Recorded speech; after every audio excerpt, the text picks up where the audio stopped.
regular news, CNN, on Fox News, but how nice is it to be a contributor on this channel, right? Where we're speaking about not the politics, not the events in the world. Which, yes, that's there, but wisdom that can enhance our life from our Shastra. So thank you so much to the Bhakti Center and to Anand Bihari Prabhu for having me. Really appreciate being here and feeling unqualified as I was preparing a little bit yesterday. I was having this feeling of feeling really unqualified wash over me, but nonetheless, I want to appreciate being able to speak and share some realizations, and also learn from all of you from as we go through the 10th canto of Srimad Bhagavatam. So I'll pull up the verse and then we'll just go right into it. Okay, hoping everyone can see that well. Let me know if you cannot. Before we get started, do some invocation prayers. Om Namo Bhagavate Vasudevaya. Om Namo Bhagavate Vasudevaya.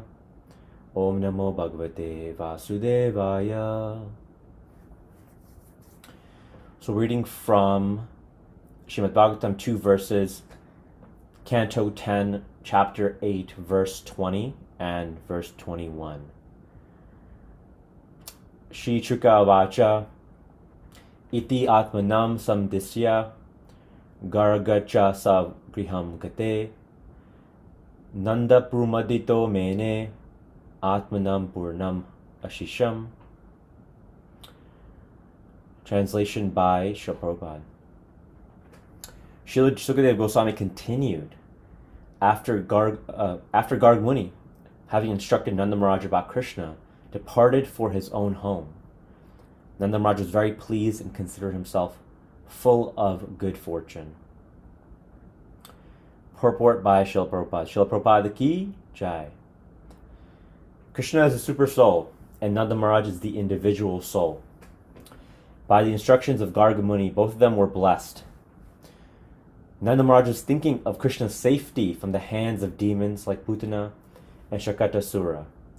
And because he possessed such a son, he thought of himself as most fortunate.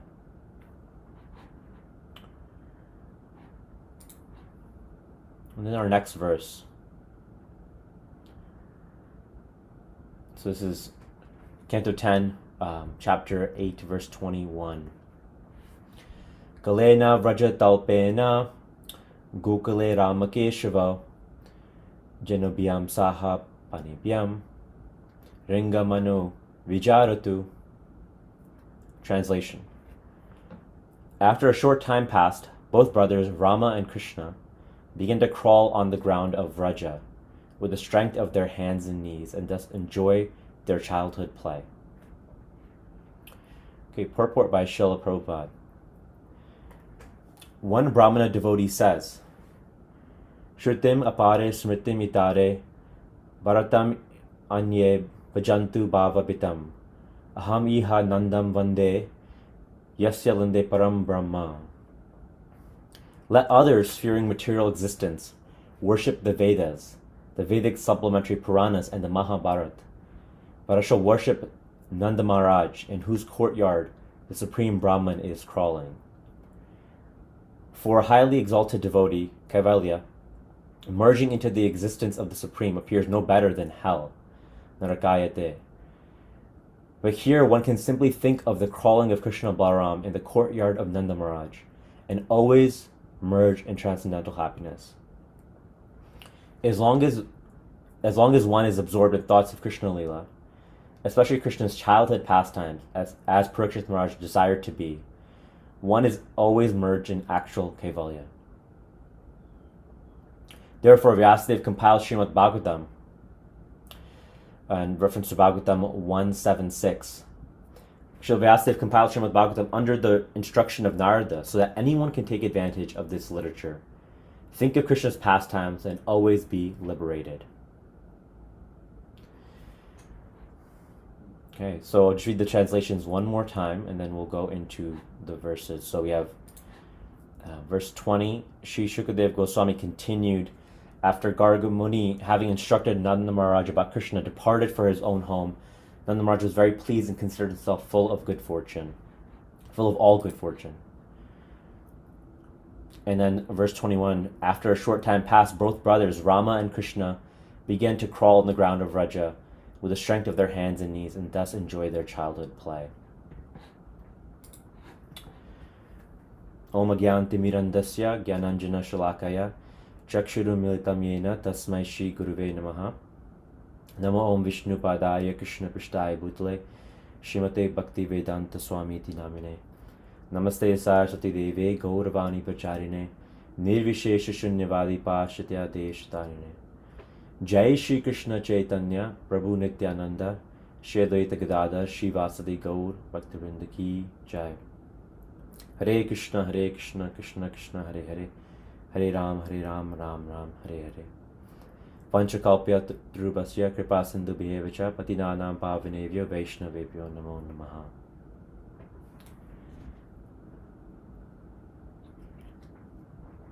Okay. Well, I'm happy to be with all of you, grateful to be with all of you here today. See some familiar faces on our Zoom, so always grateful to see all of you and to participate together in hearing Srimad Bhagavatam. And then I see some of the wonderful devotees in the temple room at the Bhakti Center. So nice to see all of you, and wish I was there in person and being in that temple room. That temple room itself is so special. For those of you who've been in the temple room itself, it's such an oasis in New York City. Coming in, so always so grateful for that space, that sacred space that we have in the heart of New York City. And for all of you around, wherever you might be joining from in the world, thank you for joining. So I'll just speak briefly on this verse, and then I'd like to open it up for comments, for questions, for thoughts, for any realizations that you all are having. Because we want this to be a discussion where we're all learning from each other and we're growing together. One thing that I wanted to speak on, and I'll speak on these verses, and I'll bring about a couple themes that were popping out to me as it relates. But the first theme that came to my mind, very much so, is the theme of the auspiciousness of a devotee of the Lord appearing.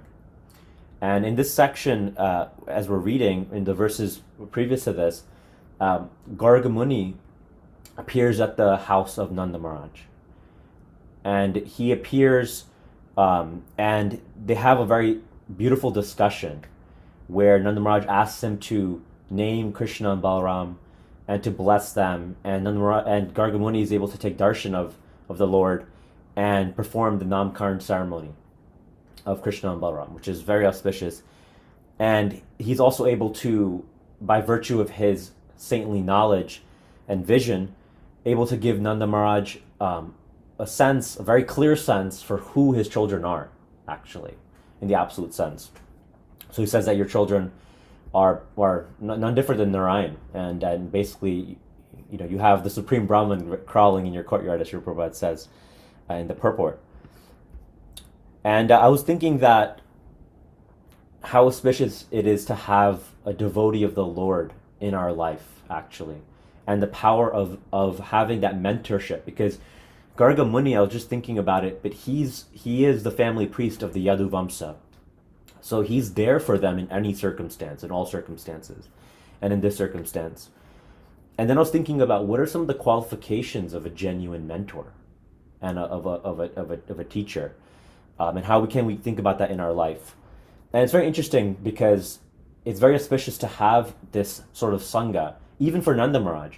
And even Krishna, you see, welcomes this. Krishna doesn't, when he comes into this world, Krishna doesn't need necessarily the blessings of the Vaishnavas in the more formal sense like we do. But Krishna very much enjoys this. She very much enjoys this. And we can see the parallels where when Krishna came into this world, there was a devotee present. So we see Garga Muni appearing.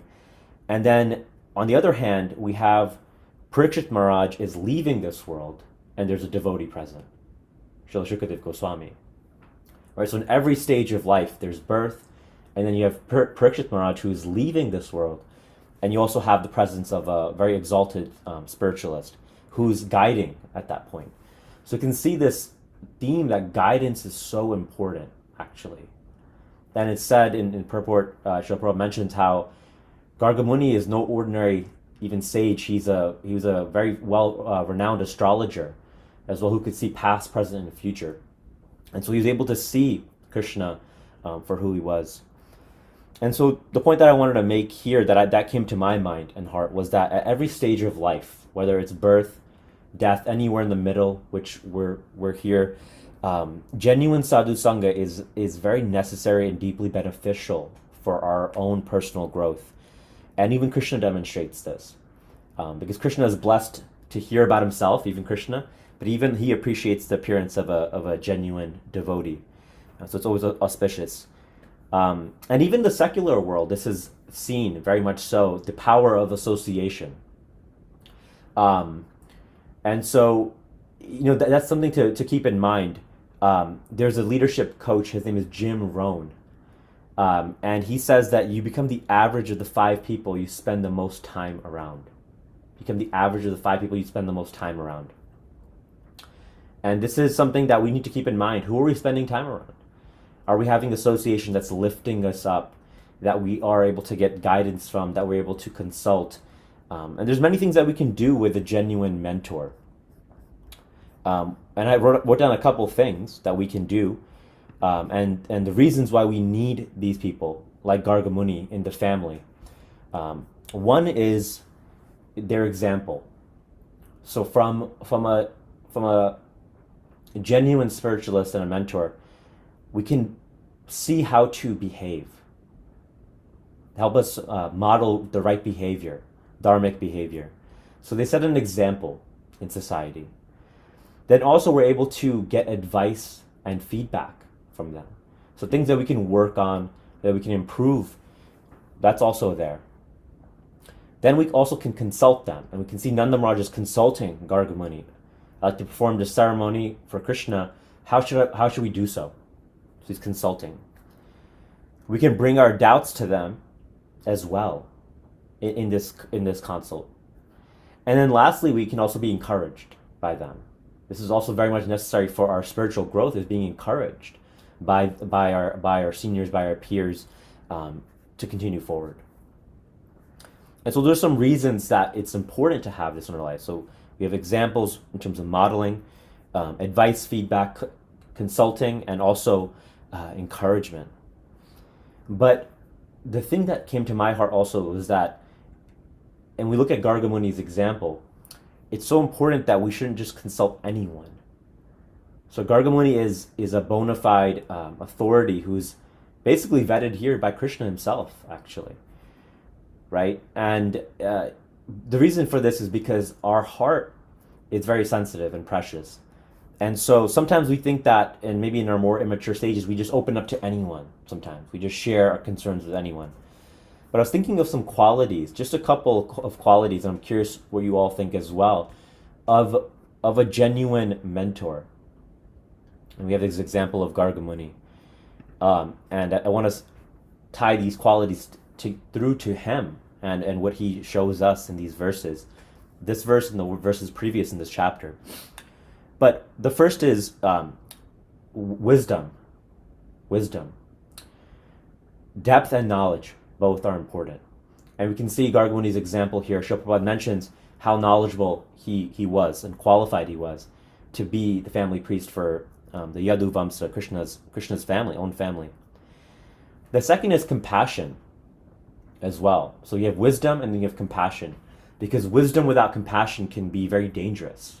We don't have we're not heart-centered, we're not sensitive to others.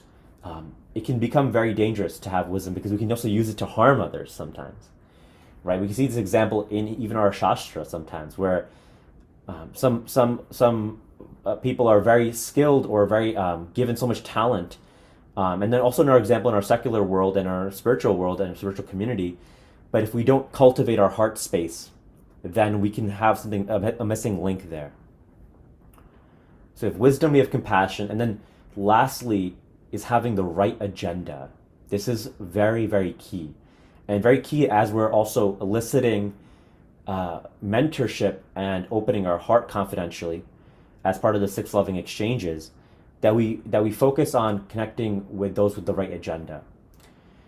And it's not that everyone has an ill agenda in the sense that they wish us bad, but often, and maybe you've all found this, raise your hand if you've found this, but sometimes you might ask someone, or someone might ask you to do something, some service or something else or something of that nature, and you might find that there's some other agenda maybe in there, right? Something that they want to meet, they need to get done, something that would meet a need for them in some sort of way.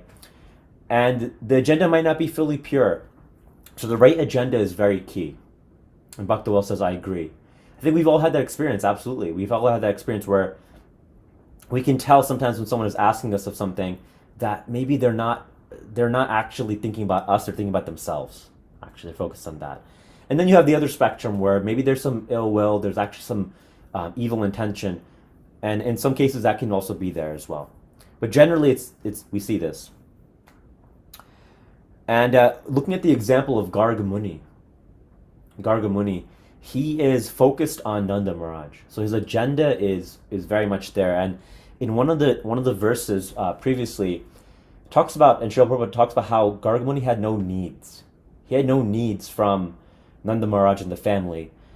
And we see this example actually, where Nanda Maharaj is he asked Garga Muni to perform this namkaran ceremony, this naming ceremony for Krishna and Balaram. And when he asks him that, Garga Muni responds in a very interesting way, which reveals his agenda, his pure agenda. And he says, and this is a few verses prior to where we are, but he says that actually Kamsa is very sinful, but he's very clever. And he's searching for a baby that's been born. And if you perform this namkaran ceremony publicly, then people will know that there was a baby born because the news will spread throughout the town and throughout the villages. And Kamsa will get to know that Krishna was born and then potentially target Krishna and try to kill Krishna. So therefore, I recommend that we perform this ceremony in private, actually. We perform it in private. Now, from the perspective of, and not that Garga Muni was thinking of this, but performing it publicly is also quite nice, right? Everyone can see, there's a little bit of status, prestige, right? Thinking about us, let's apply this to us. Sometimes we want our service to be seen, right? We want our service to be glorified, to be amplified, to be clicked on, and it's natural. But for him to not to get his agenda involved, but to see the agenda of Nanda Maharaj, of if we do this publicly, this will affect Krishna. So this will endanger Krishna and Balaram both, and the family. So therefore, we should do it privately. And then they end up doing it in Nanda Maharaj's cowshed, I believe, in a very private ceremony, so that Kamsa wouldn't know. So we can see this just in this one exchange with Garga Muni and the family. We can see how he has the right agenda. He has wisdom, he has depth, he has knowledge, he has vision, and then he has compassion, and then he also has the right agenda. Having the right agenda is so important when we think about who are we confiding our heart in as a mentor, as a guide. And Garga Muni is meeting all these qualities, actually. Those are some thoughts on Sangha, on mentorship, on guidance. Very briefly from Garga Muni's interactions with Nanda Maharaj and Krishna's family. And the other thought that came to my mind, very much so, is that because these genuine souls, why is it so important to have them around? Even we see Krishna in his family, Garga Muni is there. Because these elevated spiritual souls, they have done their own inner work of purifying their own mind and heart, right? And so they can help us do that because they've done that for themselves. So they can help us do that. And they can guide us through helping us align with Krishna's will, with the super soul's will. And it's also said that a saintly person is just like a mirror. There's just like a mirror where when we interact with them, we can see ourselves clearer. We can see the beauty and also the ugliness of our inner life. Both things we can see. And so it's very important to have that because we're getting the opportunity to grow and get feedback when we're around these type of Vaishnavas. So those are some just thoughts on Garga Muni, and I'm just gonna to open the chat here and just see some thoughts from everyone. And just says, is the agenda love or ego? Absolutely, that is right. And that's where we see Garga Muni. His agenda is love. And he's just there to protect Krishna and Balaram and to protect the family.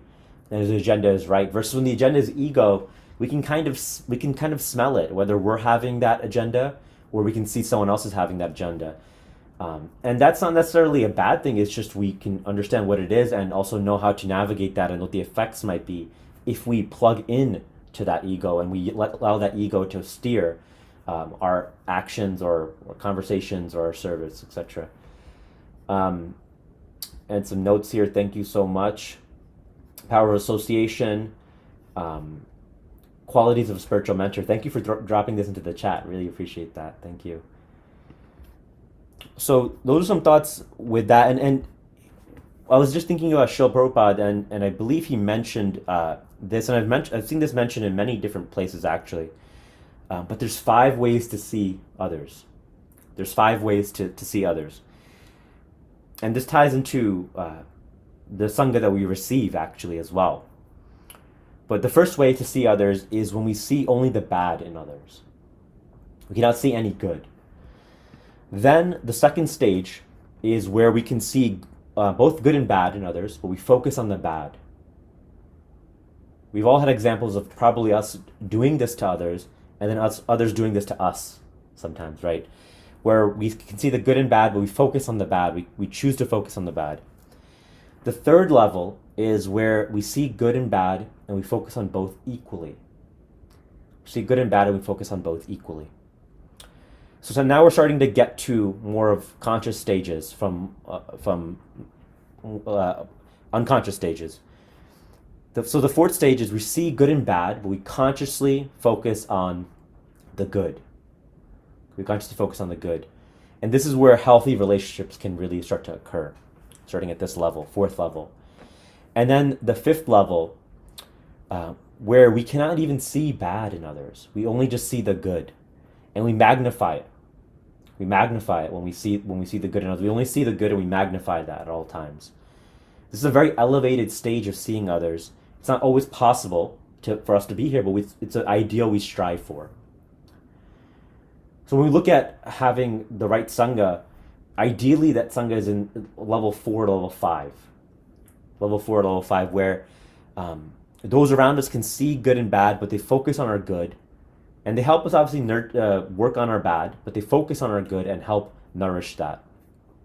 And then the fifth level, of course, where there's no bad, there's only just good. And we all, maybe some of us have had association with mentors that just see that. They just see good in us, no matter what we do.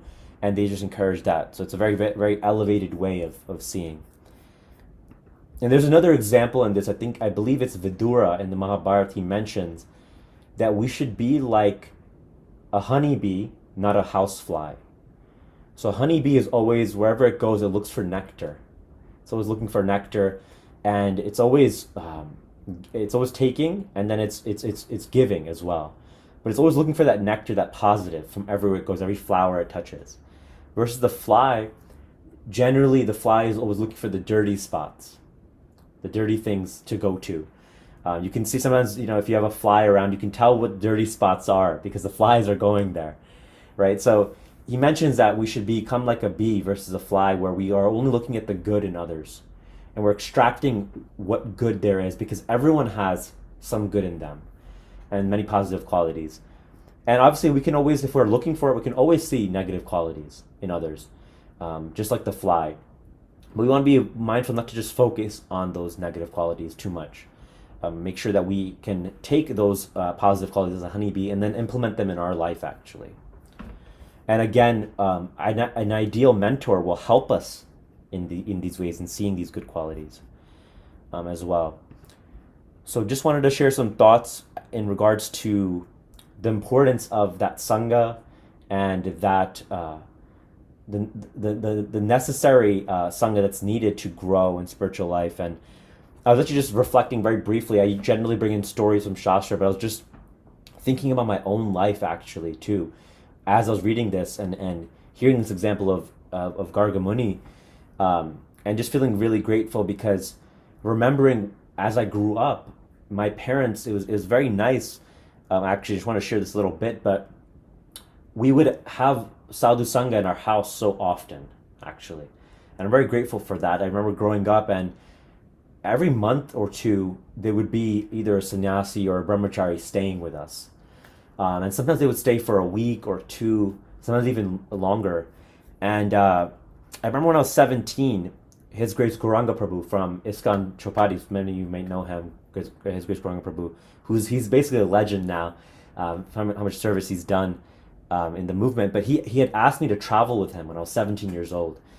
And I was this 17-year-old immature boy, and I just loved kirtan, playing mridanga, and he kind of just saw that in me. He saw the good in me. And he said, you know what, why don't you come travel with me across the U.S.?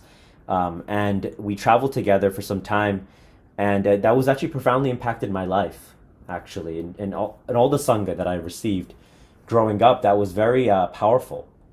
And so we can see how the sangha that we receive, whether it's at Krishna's stage of growing up, or even at later stages in our life, at all times, it's so important, actually, very much important. So just as I was reading this verse, I was feeling grateful for all these, all this association that I've received actually in my own personal life as well, and how this is actually some of our greatest treasure that we can keep close to our heart, very much so, and so many blessings that come from that.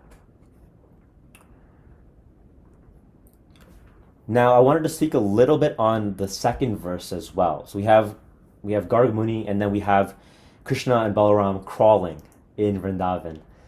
And then I just wanted to end off and open it up for any questions and thoughts, because I know that we're going to end class in a few minutes. We're celebrating Balaram Jayanti tomorrow, and then we have a string of beautiful festivals. Janmashtami is coming up, Radhashtami, so it's a very beautiful time in our lineage these next 3 to 4 weeks. And as I was reading Krishna and Balaram crawling, and them growing, right, very much so growing in this world, so to speak, I was thinking about how we're so lucky to have access to Krishna as God with his guard down. So Krishna is really, especially in his Vraj pastimes, it's God with his guard down. So there's no mood of awe and reverence, but there's a mood very much so of madhurya, sweetness, in the relationship to Krishna, and Asi Vatsalya as well, with Nanda Maharaj and Mother Yashoda and some of the elders in the community.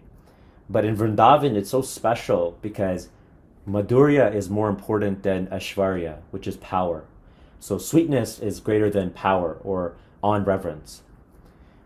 Because Krishna is obviously the supreme personality of Godhead, but in Vrindavan, he's just a coward boy. And he's just one of the village boys, obviously very special village boy whose everything is centered around, but very much so just at home, God at home. And I was thinking about how Krishna actually has all qualities in full. He has all qualities in full, and you can see that we see his Vraj pastimes, but then we see his pastimes in Mathura, in Dwarka, in the Mahabharata, and we can see how Krishna goes from crawling, where he's in this verse he's talking about crawling, and he's charming the hearts of all the Vrajavasis, and he's performing all these pastimes, whether it's the Ras Leela, killing the demons, etc. And then when he kills Kamsa, it shifts.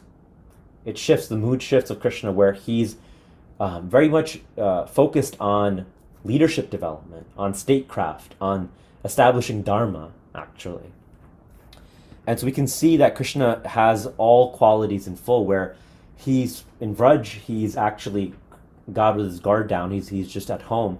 And then he moves more into Mathura and Dwarka, where he's the king and the ruler and the coach for the Pandavas in so many ways. So I thought that was so nice that we could connect to every stage of Krishna, actually, where you see him in this form, and then we can see him in other forms as well. And I wanted to read, actually, His Grace Govinda Prabhu sent me from ISKCON Chapati as well, who I've gotten the wonderful fortune to spend some time with, and a lot of time with, actually, as well, speaking of growing up. He sent me a really nice wisdom bit where he was just writing his reflections on Krishna.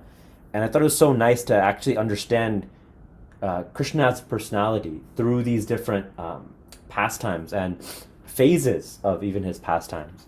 So I just wanted to read this out and see how we can apply it and just wrap it up here for us. But he mentioned, so he sent me this these words of wisdom.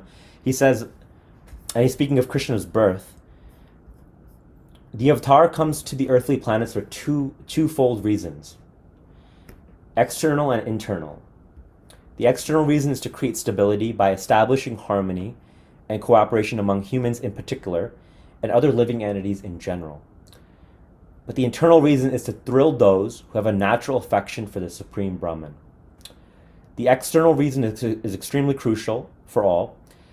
However, the criticality of the other reason of exciting the jivas is person-to-person based, is not an external matter, is a love affair, a private ecstasy beyond the public display. Externally, he appears to civilize humanity by displaying his greatness, but beyond that, internally, he appears to spiritualize humanity by displaying his mesmerizing sweetness. So again, the difference between Aishwarya and Madhurya. The killings in Vrindavan are not politically motivated for Vrajvasis, meaning the killings of the demons. They did not take it seriously. Of course, the attack of the demons was scary for them, but with Krishna they were confident. However, the killing of Kamsa becomes news amongst all the kings. It was the beginning of establishing Dharma. The activities in Vraj require no agenda. They are free-flowing and seamless. It was attractive, whether it was simply stealing butter or lifting Govardhan Hill, or Krishna crawling in this case. It was all sweet and desirable, aiming at conquering everyone's heart. Mathura and Dwarka activities are agenda-driven, and the agenda was Dharma Samstapana, and this required great strategy and planning. One is purely heart-centric, and the other is more chaotic and requires order. So therefore, the Avatar Tattva is heart-driven privately and systems-driven publicly. Heart-driven privately and systems-driven publicly. But either way, the Avatar comes to the mundane world so that the living entities can aspire to be out of the mundane world. So I just wanted to read that. I thought it was a very nice way to encapsulate actually Krishna, why he comes to this world, and how there's two levels, and I just will wrap up after this, two levels of connection. And one is heart-centered, which is that internal, where Krishna is actually calling us to connect with him as God at home in his Vraj pastimes. And then we also can see Krishna's example in Dwarka and Mathura, where he's an expert leadership developer, coach, ruler, and expert in statecraft as well. And he's helping the Pandavas very much so. We can connect with all aspects because even in our own spiritual life, very much so, there's two aspects. There's Bhajananandi and there's Goshtanandi. But we know this, that we're developing our bhajan, and then we're also sharing. We're sharing with others our taste for Krishna consciousness, for this wisdom, and for bhakti, very much so. And so these are both things to keep in mind. How can we be heart-centered privately, but system-centered and organization-centered publicly? And how do we help share this message in an organized way? This is very important, actually. And so I wanted to just mention this point. And I'll end off with this because Krishna is really showing us how to be in this world, but not of this world. Because we can manage both the public side and the private side. We can be in this world, but not of this world. And I'll just end off with a little pastime from Srila Prabhupada, which I thought was very much apt and summarizes this concept, actually. Because we can see Krishna crawling, and then we can see Krishna in obviously in his other forms in Mathura and Dwarka as well. But he mentions when Srila Prabhupada was passing away, he expressed concern to some of his disciples that we spent so much energy building this movement. How will this movement continue? I'm concerned that it'll continue after I leave this world. And this is just a few days before Srila Prabhupada passed away in Vrindavan. So this is November of 1977.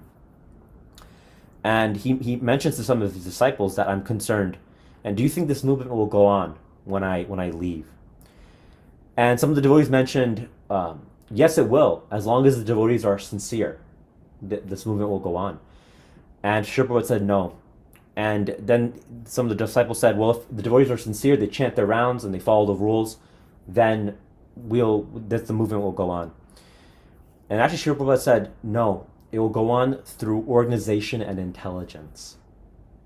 Organization and intelligence. Not that, and both are complementary. The sadhana, the sincerity, all of that is so important. And also, intelligence and organization are very much important. So Krishna shows us the entire spectrum of behavior through all his activities. So the heart-centered, Krishna at home, and then we have intelligence or organization. So as devotees want to make sure that we're practicing both, practicing our bhajan, we're practicing our seva, we have the right sangha around us, whether it's peer level, whether it's mentors, we have an example of Garga Muni. And then also, as we think about our lineage and we think about sharing bhakti with others as well, we actually need organization and intelligence, not just chaos and not just randomness, but we need to have that. And Srila Prabhupada is very much concerned about that. And Krishna shows us through his example and how we can also do that through his other pastimes as well. So I just wanted to end off there, open it up for any questions. We talked about a number of things, particularly power of mentorship, qualities of a mentor, how we can see others, and then talking about a little bit about the mood of Vrindavan versus the mood of Krishna's other pastimes, and how we can see how Krishna has all qualities in full, and how we can apply that to our life in our service to Krishna and Srila Prabhupada. So I want to end off there. Thank you all very much. Any questions, any comments, any thoughts? Happy to hear.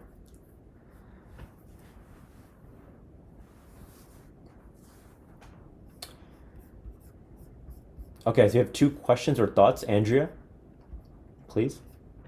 Hi, Krishna, Anuj, Sharma Prabhu. Very well. It's always so nice to get your association in class. What you shared today, I really, as always, I always love how practical it is, and you connect it to Shastra in a way that's kind of easy to digest. And throughout it all, I really get that sense of like how wonderful is Krishna, that he gives us all these pastimes to kind of sweeten the work that needs to be done for us to have the spiritual progress. And what I really resonated with is when you were talking about like the ways to identify like a mentor and those that we need to have around us that can help us in our spiritual progress. I just really wanted to express gratitude for the Bhakti Center has a mentor program that my husband and I participate in. And as you were describing like the qualities, I realized like these are the qualities of the mentors that we have through the Bhakti Center. And I'm just so grateful for that program, because a lot of times those of us, and it's not limited to those of us that are in New York City, because we don't even live in New York City anymore. We're down in Gainesville, Florida, and they're able to kind of extend it to everyone. I think it's when we're on this spiritual path, sometimes it's really, like you said, it's challenging to know, like, who do we take advice from? Who do we see? And I love that the Bhakti Center, and again, I'm not getting paid. This is not a promotional ad. I'm just feeling inspired that they make it easy for those of us that are looking for that mentorship to know that these are folks that are being, there's a criteria for them to be mentors. They are getting mentored and soon, and that, they meet these standards so that we know that these are people that we can seek advice from and kind of go about that. So that's what I kind of felt called to share. And I just want to thank you for inspiring me for that. Thank you. Of course, thank you. Thank you so much for sharing that. And I agree as well. I'm actually part of the program as well. And so I very much enjoy it. And I think this is so important actually for all of us to have in our life one way or another. So whether it's unofficially or officially. So thank you for sharing that. And yes, we also had another comment. I don't want to, I'm not so good with names, but is it Angelica? Yes, it's Angelica. Hare Krishna. I wanted to stop you earlier, but I decided to just wait till the end and make this point.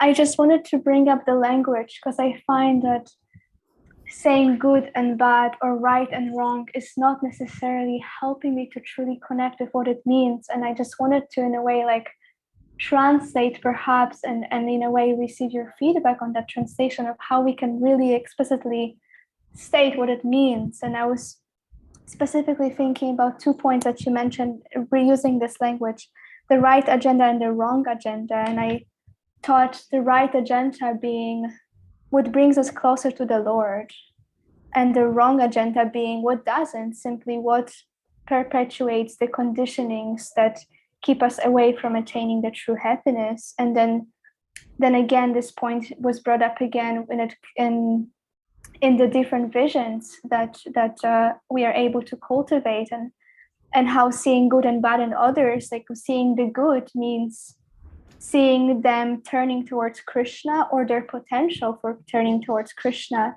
And even if there is nothing like that indicated externally, that we are still remembering that they're always carrying the Lord in the heart. And the bad being how they perhaps are acting out of their temporary identities, and thus harming themselves by rejecting a true happiness that they could attain by connection with the Lord. Yes. So I just wanted to bring that up. Thank you for that. Yes, making it more practical with that terminology, and I think that's very accurate. I would say that what's helping us when it comes to the right agenda, what's helping us turn to Krishna, is absolutely the right approach and thought, and also when it even comes to practical matters, right? So if we're getting some guidance on some practical matters from some more mundane matters from our mentors, then how can that guidance be focused on us versus focused on what that person wants for us, versus really looking at where are we, right? Sometimes we have this feeling where we're speaking with others that they're not really seeing us for where we are, but they have some other agenda potentially. So sometimes that can be the case. But if we have the right mentors around us, that's very much not the case. Actually, they're very much able to see that. And to your other point, yes, that's totally right. Of being able to see the good in others is about seeing that at the end of the day, everyone has some good qualities, many good qualities if we look for them. And also the other thing that you mentioned, also that they can turn toward Krishna. One thing that I try to keep in my heart, especially when I'm dealing with some difficult relationships or other things, is also knowing that Krishna loves this person very deeply. And that is always good about them, and it is always good about me. We can always see that Krishna, no matter who the person is, actually Krishna loves all of us very deeply, and more than we can imagine. So when I keep that in mind, then even somehow in my hard heart, I can have some compassion that flows toward that individual, even if it might be a challenging situation or relationship. Anuj Prabhu, so you talked about the importance of association so beautifully. Thank you very much. Could you elaborate a little more on what association is? Do we hang out with the devotees, or we serve them, or we take service from them, or we discuss something, or we play ball games with them? What is this association that has effect on us? Well, I would say from my perspective, thank you for your question, Prabhu. I'd say that everything actually can constitute association. Obviously, there's different qualities of association, right, in terms of what we're trying to get. And I think the best is actually if we're sharing our heart confidentially with the devotees, for those for those we've created connection with, right, from the 6 loving exchanges. We know that's so important. And then we can do many things from that. So we can share our heart with vulnerability. We can associate together, being in kirtan together, so powerful, actually. Whether it's doing some services together, reading Shastra together, studying together, all of that, taking prasad together, sharing our hearts together. There's so many different things that we can do on the. What about ball games? Ball games. I personally I play sports, and I've played some night sports with devotees as well. So that can also be part of it. But also knowing that you may not be able to go so deep in that, so that can be part of your sangha potentially, and there's nothing wrong with that, of course.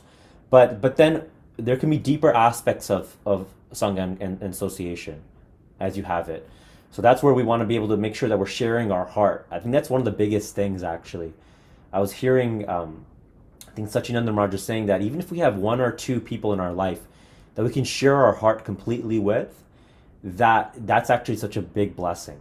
It's a really big blessing.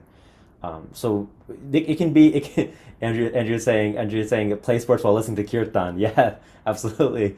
So they can be many different permutations and combinations. I don't like to limit it per se. Sometimes we like to limit it, or this is bona fide and that's not. I think all of it is genuine and helping, if it's the right sangha. But I think that there's different levels to different types of sanghas, and what you can achieve by playing ball games with someone, or etc., versus, maybe diving through Srimad Bhagavatam together and sharing your heart, is very different, right? There's different levels of transparency and connection that are achieved that will help you spiritually. But all of it can be potentially spiritual. We don't need to necessarily artificially renounce our tendencies or even our health and other things that we might achieve through other things like playing sports or, etc., if that's your question. So yeah, those would be my thoughts. Thank you, Anuj. Very balanced, very satisfying answer. Would anyone else like to maybe make one more comment? If not, I'll make a comment. We talked about flies and bees, and I just wanted to appreciate flies just a little bit, because everybody's, so flies, they're very persistent, very consistent in their practice. As soon as you brush them off, they'll be right back. So we can learn from them how to be persistent in our Krishna consciousness. So let's keep that in mind next time. Of course, flies, they do other things like spread disease, and they poop every time they land on you. They poop, by the way, in case you didn't know. Honeybees, Haribo. Honeybees are also you're like a honeybee that's seeing even the honeybee very persistent. Honeybees are persistent too, right? Bhima Prabhu, thank you for driving the point home. One flower. I have a field full of clover. You're talking about tens of thousands of clover. And then I have to mow it sometimes. It's like 2 acres, and I can't mow it because the bees are out there on the clover. They're out there on the clover. So I have to mow a little bit and then go run out in front, chase the bees away from the flowers, and then go mow, etc. And they just keep coming back, spreading the nectar, spreading and making honey, spreading the nectar and making honey from flower to flower to flower. So the flies don't have flies don't have the priority on persistence. Bhima Prabhu, we know you have some boxing background. Did you ever spar with a devotee? The only sparring, it wasn't sparring, but it was a competition, was with Maharaj. Radhanath Maharaj was the only devotee I ever went in competition with. And that's a whole nother story. That's one of my favorite stories, Prabhu, by the way. I remember you telling it many years ago in New Jersey. I don't know if you remember this, maybe 10, 15 years back, but it's one of my favorite stories of all time. He won. The long and short of it is Maharaj won, and I had to surrender. There was very much at stake at that time. And to all of your point, it's not that we can't, and obviously the analogies, and we're just joking around here, but for analogy's sake, that the honeybee versus the fly, we can see the difference, and we can learn from that. But yes, practically speaking, we can learn anything from nature. We can learn from every living being, actually. So what to speak of a fly, we can learn from many different insects and other things. We can learn so many different things, and we have that example even in our scriptures where, the 24 gurus, and we can see different things in nature that can help us grow, actually, very much so. So absolutely right, we can see the persistence of a fly, but in this example, we're talking about the bee and how it looks for nectar, looks for that. So that's key, and how can we create that mindset in our life? It's something that we can all meditate on. Leave us with a little reflection. Right. Anuj Prabhu, you're such a zoologist. You brought up reptilian brain the other day. Now we're talking about flies and bees. We're all species. Come on. Okay. Thank you. Okay, so thank you very much for this beautiful class, Anuj Prabhu. Always thought-provoking and practical and deep. Thank you very much, everybody, the audience, for your participation, for your reflections and questions, for your cameras on, for your cameras off. No problem. Thank you very much. Have a wonderful day. Wonderful class, says Kartik. Yeah, absolutely. Good seeing you all. Have a wonderful day. Don't deviate. Don't deviate. Just stand strong. And then tomorrow morning, we're going to have another class. All right. Hare Krishna.